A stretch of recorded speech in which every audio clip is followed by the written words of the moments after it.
अगर आप share market में काम करते हो और आपको ये पता ही नहीं है कि शेयर मार्केट में जो इनकम टैक्स के रूल हैं वो कैसे काम करते हैं, तो ये आपकी सबसे बड़ी गलती है। काफी ज्यादा चांस है कि आप शेयर मार्केट में काम तो कर रहे होगे, लेकिन आपको शेयर मार्केट में जो इनकम टैक्स के रूल हैं उनके बारे में पता ही नहीं होगा। तो इसी वजह से इस वीडियो में हम यही जानने वाले हैं। इस वीडियो में हम जानेंगे कि क्या शेयर मार्केट करने वाले इंसान को भी इनकम टैक्स का नोटिस आता है, शेयर मार्केट में काम करने वाले इंसान के लिए इनकम टैक्स के रूल क्या हैं, कितना पैसा लगाने पर आपको नोटिस आ सकता है, कितना पैसा आपको लगाना चाहिए, और अगर आप शेयर मार्केट में काम कर रहे हो तो आपको इनकम टैक्स के कौन से रूल्स का ध्यान रखना है, ये सब हम इस वीडियो के अंदर जानने वाले हैं। तो चलो शुरू करते हैं इस वीडियो को। शेयर मार्केट में इनकम टैक्स का प्रोविज़न है सेक्शन 285BA। अब ये सुन के आपको ज़्यादा डरना नहीं है और कंफ्यूज नहीं होना है, अच्छे तरीके से मैं आपको इसको समझाता हूँ। इसमें सबसे पहला पॉइंट है कि 10 लाख और मोर, यानी कि 10 लाख से ज़्यादा कोई भी इंसान अगर शेयर मार्केट में पैसा लगाता है फाइनेंशियल ईयर में, तो उसके साथ में ये चीज़ होगी। 10 लाख या 10 लाख से ज़्यादा अगर कोई इंसान लगाता है फाइनेंशियल ईयर में, फाइनेंशियल ईयर शुरू होता है 1 अप्रैल से लेकर 31 मार्च तक। काफ़ी लोग कहते हैं कि हमें सीधा ईयर समझ आता है कि जैसे 2023 होता है, 2024 होता है, तो ये फाइनेंशियल ईयर क्या होता है। आपको ज़्यादा डिटेल में जाने की ज़रूरत नहीं है। सरकार के द्वारा फाइनेंशियल ईयर माना जाता है इसको, जो कि आप पढ़ सकते हो 1 अप्रैल से लेकर 31 मार्च तक। इसमें है कि अगर आपने इस फाइनेंशियल ईयर में बॉन्ड्स खरीदे किसी कंपनी के, डेबनेचर खरीदे, शेयर एप्लीकेशन मनी दी किसी इंसान को, और इसके अंदर शेयर एप्लीकेशन मनी भी काउंट होता है। यानी कि अगर आपने 1 अप्रैल को किसी इंसान को शेयर एप्लीकेशन मनी दी तो वो इस चीज़ के अंदर काउंट होगी। यानी कि अगर आप किसी कंपनी के शेयर खरीद रहे हो या फिर म्यूचुअल फंड खरीद रहे हो तो आपका डाटा अपलोड होता है। ये कहाँ पर अपलोड होता है, कौन अपलोड करता है, चलो जानते हैं। यहाँ पर दूसरी लाइन में क्या लिखा हुआ है आपको इसके लिए ये समझना पड़ेगा। जो इशूइंग कंपनी है, यानी कि जिस कंपनी के आपने शेयर खरीदे हैं, वो अपलोड करती है। लेकिन इसमें अपलोड क्या होता है ये लिखा हुआ है तीसरी लाइन में। अब जानते हैं कि इसमें अपलोड क्या होता है। इसमें अपलोड किया जाता है ट्रांजैक्शन के टाइप को, यानी कि आपने किसी भी कंपनी के शेयर खरीदे, डेबनेचर खरीदे, बॉन्ड खरीदे या फिर आपने म्यूचुअल फंड से खरीद लिए तो वो इसमें डाला जाएगा। इसमें अपलोड किया जाता है वैल्यू वो, यानी कि आपने 10 लाख से ज़्यादा के जितने भी शेयर खरीदे वो इसके अंदर काउंट होगा। फिर इसमें होता है आपका पैन नंबर और फिर इसके बाद में होता है आपका एड्रेस, और इन सभी चीज़ों को अपलोड करती है आपकी इशूइंग कंपनी। यानी कि जब आप बॉन्ड्स लेते हो, शेयर्स लेते हो, म्यूचुअल फंड्स लेते हो तो ये किसी इशूइंग कंपनी के ही होते हैं, तो इसको ये इशूइंग कंपनी ही अपलोड करती है। मान लेते हैं आपने XYZ कंपनी के शेयर खरीद ले तो वो XYZ कंपनी ही आपकी इन सभी इन्फॉर्मेशन को अपलोड करेगी। और इसमें ये मैटर नहीं करता कि आप थोड़ा थोड़ा करके पैसे को लगा रहे हो या फिर इकट्ठा लगा रहे हो। आपने 10 लाख रुपया इकट्ठा लगा दिया या फिर पूरे फाइनेंशियल ईयर में डेली आपने पैसा लगाया और वो टोटल 10 लाख रुपया हो गया, तो वो भी इसमें काउंट होगा। अब कुछ लोग बोलेंगे कि मैं तो 9,000 रुपये, अब कुछ लोग बोलेंगे कि अगर ऐसा है तो मैं 9 लाख रुपये लगा दूंगा। तो यहाँ पर भी दो चीज़ें होती हैं। पहला होता है मैंडेटरी, यानी कि 10 लाख से ज़्यादा है तब तो मैंडेटरी है, लिस्टेड कंपनी को, इशूइंग कंपनी को या फिर म्यूचुअल फंड ट्रस्ट को उसको अपलोड करना ही पड़ेगा। लेकिन वहीं पे वो किसी इंसान को रिकमेंड भी कर सकते हैं। अब उनको भी तो पता चल जाता है ना कि किसी इंसान की इंटेंशन क्या है। अगर उन्होंने देखा कि किसी इंसान ने इकट्ठे 9 लाख रुपए के शेयर खरीदे हैं तो वो रिकमेंडेटरी के अंदर आपको डाल देंगे।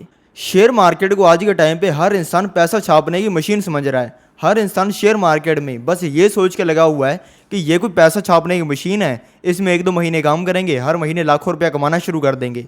लेकिन कोई भी इंसान इसके रूल्स में, रेगुलेशंस में, इसके जो बोरिंग पार्ट हैं, इसके टेक्निकल्स में, उसमें नहीं जा रहा।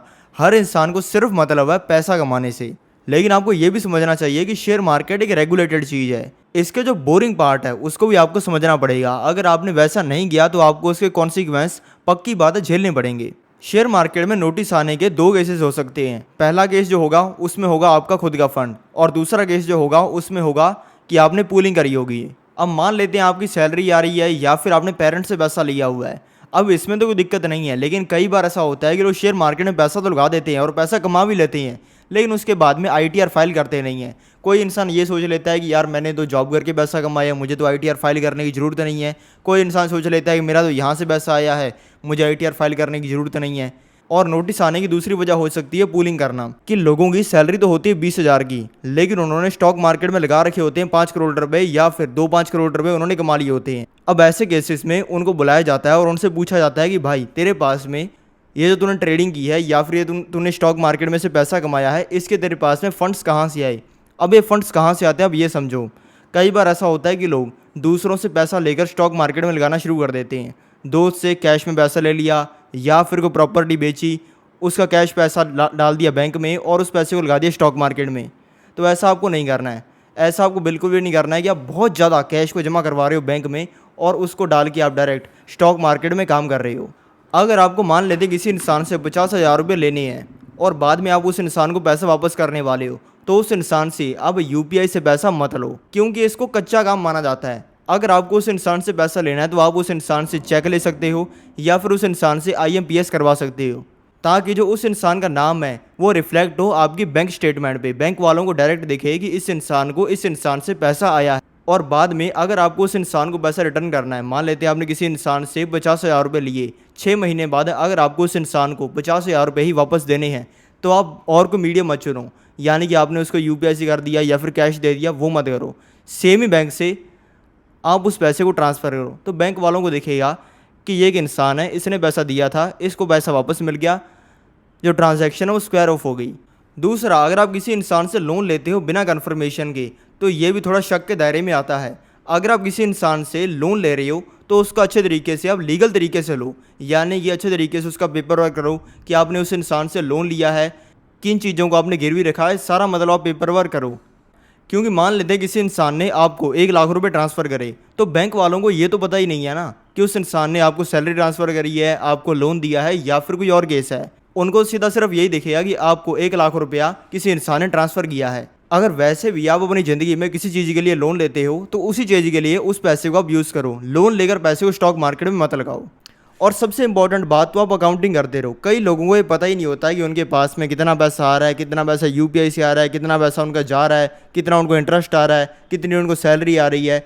इन सभी चीज़ों की आप अकाउंटिंग करते रहो। आपको एक एक रुपये का पता होना चाहिए जो कि आपकी जेब के अंदर आ रहा है या फिर आपकी जेब से जा रहा है। ज़्यादा आपका इसमें टाइम लगेगा नहीं।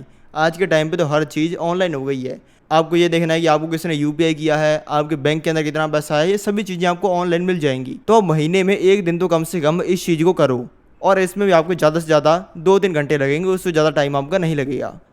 तो वीडियो कंक्लूजन यही है कि ऐसी कोई लिमिट नहीं है स्टॉक मार्केट में कि आप कितना पैसा लगा सकते हो। आप जितना चाहे उतना पैसा आप स्टॉक मार्केट में लगा सकते हो, लेकिन अगर वो अमाउंट 10 लाख से ज़्यादा है, भले आपने पैसा स्टॉक्स में लगाया है, बॉन्ड्स में लगाया है या फिर म्यूचुअल फंड से ज़्यादा है, तो इस वीडियो का फाइनली कंक्लूजन यही है कि आप स्टॉक मार्केट में जितना चाहे उतना पैसा लगा सकते हो, इसकी कोई लिमिट नहीं है। लेकिन अगर आपने जितना पैसा लगाया है वो 10 लाख से ज़्यादा है, भले आपने वो पैसा स्टॉक्स में लगाया हो, बॉन्ड्स में लगाया हो या फिर म्यूचुअल फंड्स में लगाया हो, तो उसके लिए आपको आईटीआर फाइल करना मैंडेटरी है, वो आपको करना ही पड़ेगा। अगर आप ये कर रहे हो तो आपको किसी भी चीज़ की चिंता करने की ज़रूरत नहीं है।